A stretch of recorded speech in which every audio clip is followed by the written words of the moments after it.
আল্লাহ পাকের ঘর মসজিদ এমন এক জায়গা, এখানে যদি কোনো মানুষ শুধু বসেও থাকে, কোনো আমল নাও করে, তারপরেও আমল নামায় নেকি লেখা হইতে থাকে।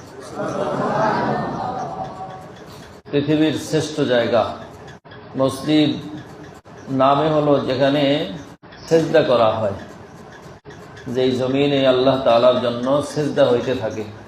তো সেজদার হাকিকত কি? সেজদা কি জিনিস? সেজদা হলো আল্লাহ তাআলার নৈকট্য লাভের সর্বোচ্চ মাধ্যম, সর্বশ্রেষ্ঠ মাধ্যম। আল্লাহ তাআলার নৈকট্য লাভের জন্য এর চাইতে বড় কোনো পন্থা, বড় কোনো সুরত আর নাই। মানুষের সামনে মাথা ঝুঁকানো, মাথা নোয়ানো, এটাকে লজ্জা মনে করে, অপমান, অপদস্থতা মনে করে।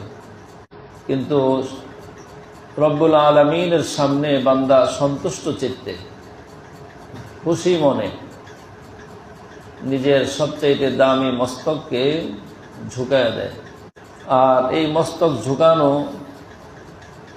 এই মস্তক, এই মাথা যদিও বাহ্যিকভাবে দেখা যায় জমিনের উপরে রাখা হয়, কার্পেটের উপরে রাখা হয়, চাদরের উপরে রাখা হয়, হাকিকতে বান্দার এই মস্তক শুধু মাটির জমিনে পড়ে না, কার্পেটে পড়ে না, চাদরে পড়ে না, বরং রব্বুল আলামিনের কুদরতি কদমে বান্দার সিজদা পড়ে। যেই জমিনে আল্লাহর জন্য সিজদা হয়, সেই জমিন দামি হয়ে যায়, পাক হয়ে যায়, বান্দার জন্য সাক্ষী হয়ে যায়।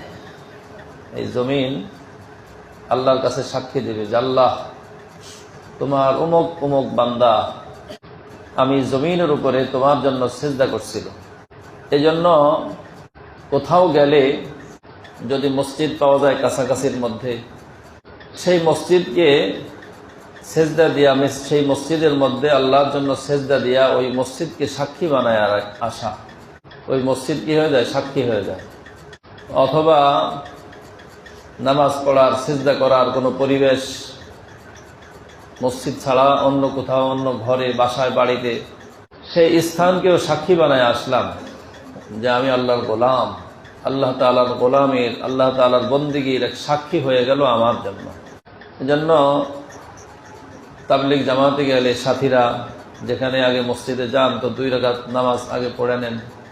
দুখুলুল মসজিদ, মসজিদে প্রবেশ করার সুন্নত এটা। আল্লাহ, তো এই মসজিদগুলো সাক্ষী হয়ে যায়, সিজদার জায়গাগুলো সাক্ষী হয়ে যায়।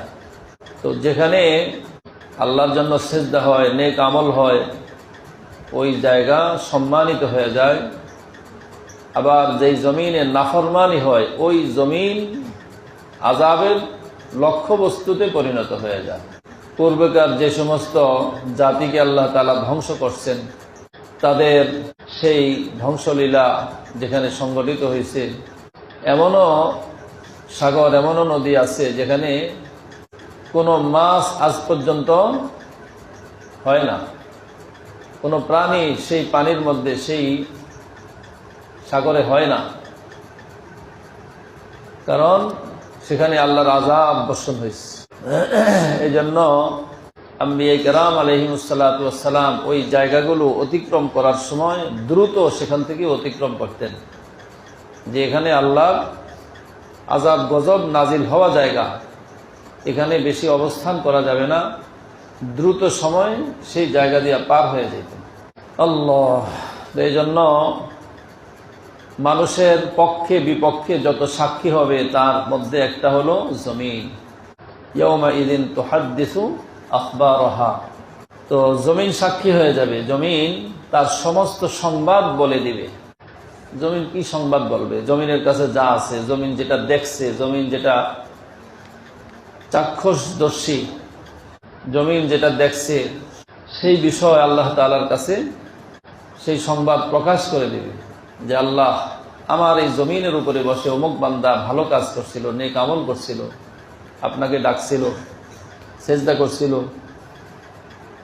এই সাক্ষীও দিবে। আবার যেই জমিনে বসে বান্দা নাফরমানি করে, সেই জমিন আল্লাহর কাছে ফরিয়াদ জানাবে, অভিযোগ করবে যে আল্লাহ আমাকে কষ্ট দিচ্ছে, আমার উপরে বসে আপনার নাফরমানি করছে, আমার উপরে বসে আপনার সাথে গুনাহে লিপ্ত হয়েছে, আল্লাহ, তো এই জন্য জমিনে এমন ভাবে চলা, জমিন যেন আমার পক্ষে সাক্ষী হয়ে যায়। আল্লাহ তাআলা আমাদেরকে তৌফিক দান করেন।